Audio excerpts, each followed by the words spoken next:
Hello mga manay! Good afternoon! So, continue ito sa aking vlog kahapon. So, vlog yung in-upload ko sa Sunday mga manay. So, Sunday pa din naman ngayon. So, pero nag-vlog ako ngayon mga manay para hindi sayang yung oras. At saka, prito pala ako ngayon ng siomay mga manay. Nagbili ako ng isang pack para makasave ba. Kasi mas makasave tayo pag bibili tayo ng one pack na siomay kaysa magbibili sa mga pagkainan mga manay, yung sa restaurant ganun, mga sa fast food ganun. Mas makasip tayo kasi parang 100 kapin lang to. Kung sa ka bibili, tag 5 yung isa. So mas makasip ka talaga kasi marami ba. So yan, ito ay snack pala namin mga manay, snack ni Mr. Kasi di ba nakita nyo naman siya na nagtrabaho siya sa labas. So ayan, magluto-luto tayo nito para ganahan naman si Mr. di ba. So may naluto na pala ako nito, ayan. Ayan, so ito parang luto-luto na ba ata to? So luto na ba to mga manay? Ipa-brand muna natin mga manay para talaga siya. Luto talaga. Mahina lang naman yung apoy na pinasiga mga manay para hindi siya mapagod at saka maluto siya sa loob. So tingnan natin si Mr. kung yung development ng kanyang siniminto mga manay. So ayan, maganda na talaga yung panahon mga manay, di ba? So ayan si Mr. So ayan, so nabago na pala yung niya. Ayan, sipag-sipag talaga ni Mr. Oy. Mag-duty pa to siya bukas manay. Ayan. So ayan, ginawa niya yan. So diba? So may na tayo, may project. So panibagong naman, bagong negosyo mga manay. So kaya talagang mag-invest tayo kung saan tayo maka-income, diba?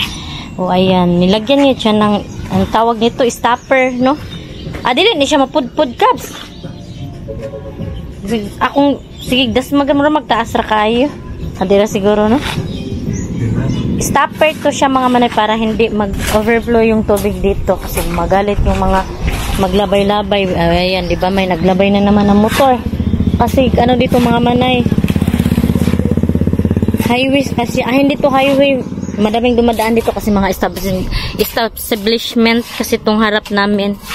May doon, asilko, police. Diyan ay community. So napaka-inconvenient talaga sa lugar na ito mga manay. Kaya mas pinili ko dito mga manay. Yung malapit lang talaga sa mga establishment mga manay ba. Paaralan, ganun. Kasi doon sa amin mga manay, pag doon sa Talakugon mga manay, napakalayo kasi yung paaralan malayo. Baka napagod na yung niluto ko. Malayo yung doon, paaralan, bilihan ng palengke. Dito mga manay, malapit lang. Dito tulad doon sa amin na napakalayo ang mga palengke, ang asilko. Ganun, mag-spend ka talaga ng pamasahe. So, yun, okay pa pala yung ko. Luto sa kunin na natin. Baka mapagod, no? So, ito snack ni Mr. mga manay. Para ganahan naman si Mr. diba? Ganyan talaga mga manay. At imano na to mga manay para hindi siya magmugot-mugot ba? Ganyan talaga. So, yung panulak nito ay tubig lang. Huwag na tayong magkukok. Nakasisira mga manay. So, itong oil mga manay, gagamitin ko pa to. Ilagay lang natin to sa,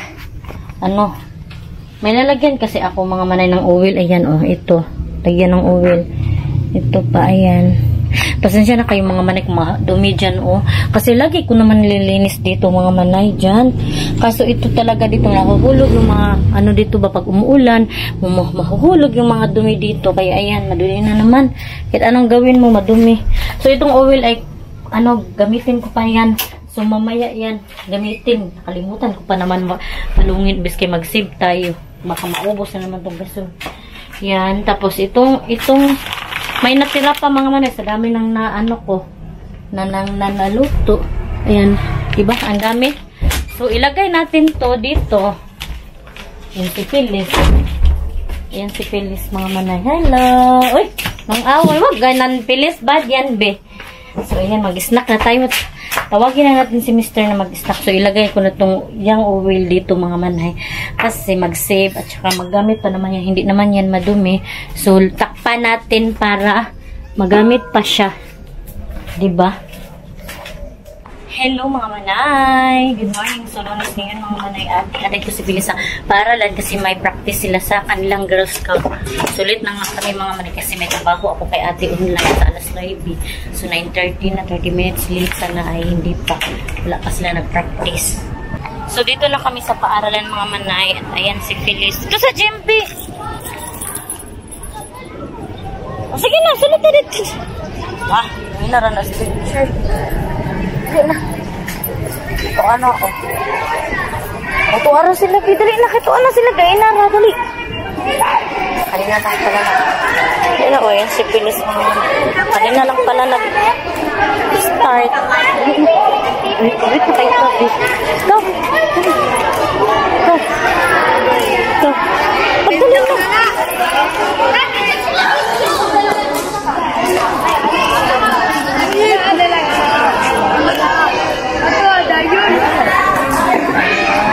Hello mga manay! So finally dito na kami ni Philly sa bahay at bumili pala ako ng ulam namin na manok. Sobrang itim ko na mga manay kasi exposed tayo sa sun. So nagbumotor kasi tayo. Ayun mga manay, ito ay bali 20 pesos to mga manay. Na panit ng manok at saka ito fried chicken. So 30, so 50 pesos lahat. So, ayan si Phyllis. Itim na din kasi na-expose sa pag-practice ng sayo mga manay. So, yun din, oh. So, ilagay natin to sa lalagyan mga manay. Di ako nakapag-hugas ng pinggan mga manay kasi nga, double time. Kasi hintay ako doon sa oh? Tulura mo? Oh, nai-upset. Tulo lang daw sila mga manay sa kanilang room. At magtanong, ayun, shout out sa mga damit, hindi pa ako napagtupi. Sa dami ng mga ginagawa ko mga manay, wala na akong time. So, ayan. Buksan mo, Phyllis. Abre, yan, kainin na namin ito mga manay. Tatlo kasi si Phyllis din mga manay, si Ate Fiana. So, maghugas muna ako ng pinggan mga manay kasi mayroon pang hugasin dito. Oh. Yung pinagkainan ni Phyllis kanina, hindi kasi ako hugas mga manay kasi pumunta agad kami sa paaralan. So, ayun, madilim na. Yun, lagay natin to doon. Ay, Phyllis! Muntika na yun mga manay. Yung magtsaga-tsaga tayo mag-vlog mga manay. Kasi nga, sayang yung YouTube ko mga manay na mapabayaan ka. Mag-araw-araw vlog tayo. Kahit dito lang sa bahay o saan magpunta, mag-vlog kay sayang yung panahon ba, sayang din yung natin, YouTube na mapabayaan. Kasi mag-asikaso muna ako mga man, maghugas muna ako ng pinggan at hindi ko muna lang siguro kayo isama kasi ganun lang din naman mga manay, diba? So, see you later!